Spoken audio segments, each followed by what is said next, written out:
দর্শক, গতকালকে দিনটা গিয়েছে দুটো আলোচনায়। একটা রূপপুর পারমাণবিক বিদ্যুৎ কেন্দ্র এবং শেখ হাসিনা ইস্যু, আরেকটা সংসদে বীর মুক্তিযোদ্ধা, রণাঙ্গনের সাহসী যোদ্ধা, সংসদ সদস্য ফজলুর রহমানের সংসদে বক্তব্য।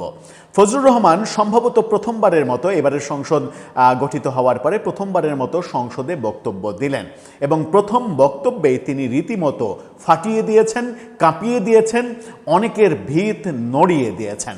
ফজলুর রহমান যেভাবে বক্তব্য দিয়েছেন, বাংলাদেশের দুইটা দলে, প্রধান দুইটা দলে বিএনপি এবং আওয়ামী লীগে যদি এই মুহূর্তে তার মতো পাঁচজন করে নেতা থাকতেন, তাহলে আমার মনে হয় যে এই দেশটাতে বাংলাদেশ বিরোধী, স্বাধীনতা বিরোধী, মুক্তিযুদ্ধ বিরোধী কোনো ধরনের কোনো প্রয়াস, অপপ্রয়াস, কুমতলব এগুলো করা সম্ভব হতো না। ফজলুর রহমান গতকালকে সংসদে অনেকের বিরাগভাজন হয়েছেন, অনেকের পিলে চমকে দিয়েছেন। সংসদে মুহুর্মুহুর টেবিল চাপড়ানো, করতালিতে মুখরিত হয়েছে তার বক্তব্য। একদিকে যেমন সেটা হয়েছে, তেমনি অন্যদিকে তিনি যাদেরকে টার্গেট করে কথা বলেছেন, অর্থাৎ বিরোধী দল, মূলত তিনি জামাত ইসলামকে টার্গেট করে বক্তব্য দিয়েছেন, তারা বেজায় খেপেছেন, চিৎকার চেঁচামেচি করেছেন, তাকে কথা বলতে দেননি, এরকম অবস্থা করেছেন। পরবর্তীতে জামাতের আমির এটার বিরুদ্ধে প্রতিবাদমূলক বক্তব্য দিয়েছেন। চলুন একটু গতকালকের দুর্দান্ত দুটো ব্যাপারের একটা ব্যাপার যখন হয়ে উঠেছিলেন, এবং আমার মনে হয় যে সাম্প্রতিক সময়ে কোনো ব্যক্তির বক্তব্য এত বেশি শেয়ার হয়নি যেটা ফজলুর রহমানের বক্তব্য শেয়ার হয়েছে, সেটা নিয়ে একটু আলোচনা করি। তিনি কি বলতে চাইলেন, বোঝাতে চাইলেন, যাদেরকে টার্গেট করলেন তাদের পাল্টা বক্তব্য কি, মূল বাস্তবতাটা কি দাঁড়ালো শেষ পর্যন্ত। থাকবেন পলিটিক্স টিভির নিয়মিত আয়োজনে।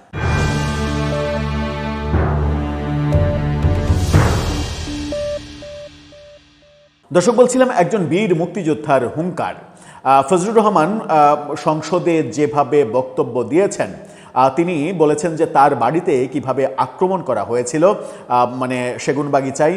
তিনি সামরিক বাহিনীকে ধন্যবাদ জানিয়েছেন যে 10 মিনিটের মধ্যে তারা এসে আমার বাড়ি এবং আমাকে রক্ষা করার যে প্রয়াস চালিয়েছে, তার জন্য তাদেরকে আমি সাধুবাদ জানাই। এবং তিনি একেবারে খুবই তির্যক ভাষায় একেবারে সরাসরি বলেছেন যে যারা বলে 71 না 47 আগে, যারা বলে 71 না 24 আগে, তারা সবাই রাজাকারের বাচ্চা। আর এই রাজাকারের বাচ্চারা কোনোদিন বাংলাদেশে মাথা উঁচু করে দাঁড়াতে পারবে না যতদিন পর্যন্ত এই ফজলুর রহমান তার মতো একজন মুক্তিযোদ্ধাও বেঁচে থাকবে। সেটা কখনোই তাদের সেই স্বপ্ন পূরণ হবে না। 71-এর আগে কোনো কিছু না। 71-এর আগে 47 যারা কল্পনা করে তারা মুক্তিযুদ্ধ বিরোধী রাজাকার। 71-এর আগে 24 যারা কল্পনা করে তারা রাজাকারের বাচ্চা। এই ধরনের কথাবার্তা তিনি বলেছেন যে আগেও বলেছি, এখনও বলছি, আগামীতেও বলবো যে 71-কে ছোট করতে চেয়ে অন্য কোনো কিছুকে বড় যারা করে তারা সবাই রাজাকারের বাচ্চা। আর এই রাজাকারের বাচ্চারা বাংলাদেশে কখনোই কিছু করতে পারবে না, মুক্তিযুদ্ধের এতটুকু সুনাম নষ্ট করতে পারবে না যতদিন পর্যন্ত না ফজলুর রহমানরা বেঁচে আছে।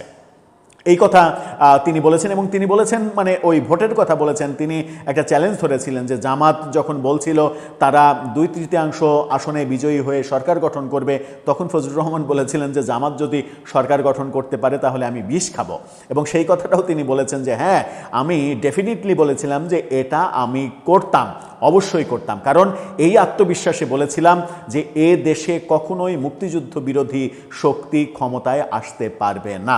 এরকম বক্তব্য তিনি দিয়েছেন। তিনি একটা আক্রমণও করেছেন বিরোধী দলের, অর্থাৎ জামাতের আমিরকে। জামাতের আমির সাম্প্রতিক সময়ে বেশ কয়েক জায়গায় বলেছেন তিনি মুক্তিযোদ্ধা পরিবারের সন্তান, তিনি শহীদ পরিবারের সন্তান। কোথাও বলেছেন আমিও একটা ক্ষুদ্র শহীদ পরিবারের সন্তান। এই কথা বলেছেন যে আমি তাকে শ্রদ্ধা করি, আমি তাকে সম্মান জানাই, যদিও তিনি আমার চাইতে বয়সে 10-12 বছরের ছোট। তার তিনি মাঝে মাঝেই বলেন যে আমার ভ্রু পর্যন্ত পেকে গেছে, এরকম লোক আর নেই। কিন্তু আমি তাকে স্মরণ করিয়ে দিতে চাই, আমার বয়স 78 বছর, তার বয়স 68 বছর, আমার চাইতে 10 বছরের কম, 10-11 বছরের ছোট তিনি। তারপরেও তাকে বলি যে মুক্তিযোদ্ধা পরিবারের সন্তান কখনো জামাত ইসলাম করতে পারে না, শহীদ পরিবারের সন্তান কখনো জামাত ইসলাম করতে পারে না। তাকে নিয়ে এই ফটোকার্ডটা আপনারা দেখে নিন, তার একটা স্পেসিফিক বক্তব্য। সেখানে তিনি বলছেন, এই বাংলায় শুধু বেলি, চামেলি আর জুঁই ফুল ফোটে না, রক্ত জবাও ফোটে। এদেশে শুধু কোকিল ডাকে না, এদেশের জঙ্গলে রয়্যাল বেঙ্গল টাইগারও থাকে।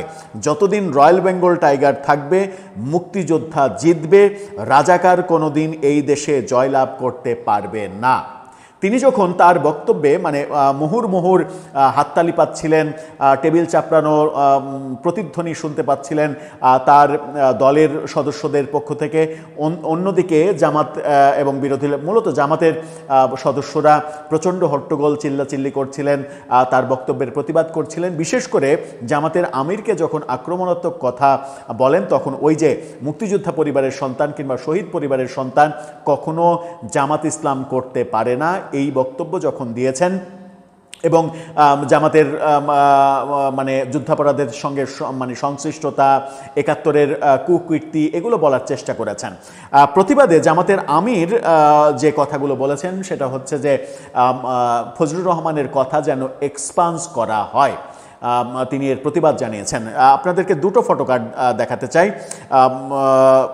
বাংলা নিউজ 24 তারা বলছে, তিনি মানে ফজলুর রহমান ব্যক্তিগতভাবে আমাকে আঘাত করেছেন। আমি বলে থাকি আমি শহীদ মুক্তিযোদ্ধা পরিবারের সদস্য, উনি এটাকে চ্যালেঞ্জ করেছেন। তিনি আমার পরিচয় এবং আদর্শ নির্বাচনের ব্যাপারে কথা বলে গুরুতর অপরাধ করেছেন। আবার ইত্তেফাক তাদের ফটোকার্ডটা দেখে নিন, তারা বলছে তিনি পার্সোনালি আমাকে হার্ট করেছেন, আমার আইডেন্টিটি নিয়ে প্রশ্ন করে তিনি গুরুতর অপরাধ করেছেন।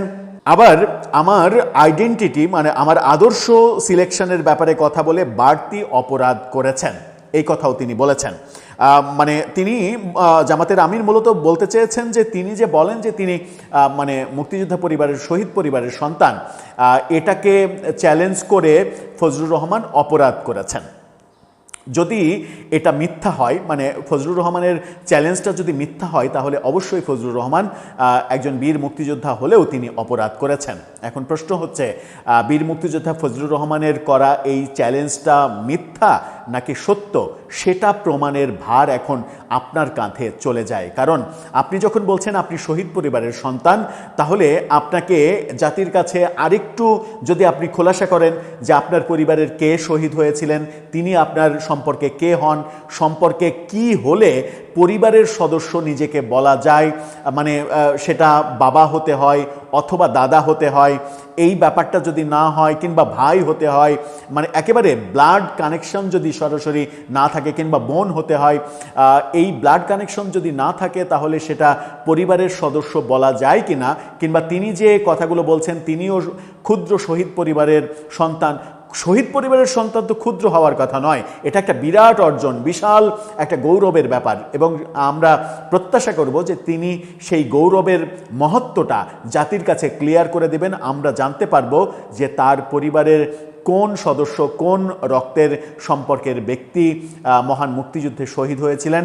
আমরা যেন তাকে এবং তার পরিবারকে স্যালুট জানাতে পারি, সম্মান জানাতে পারি, শ্রদ্ধা করতে পারি। কেউ যেন বিতর্ক ছড়াতে না পারে।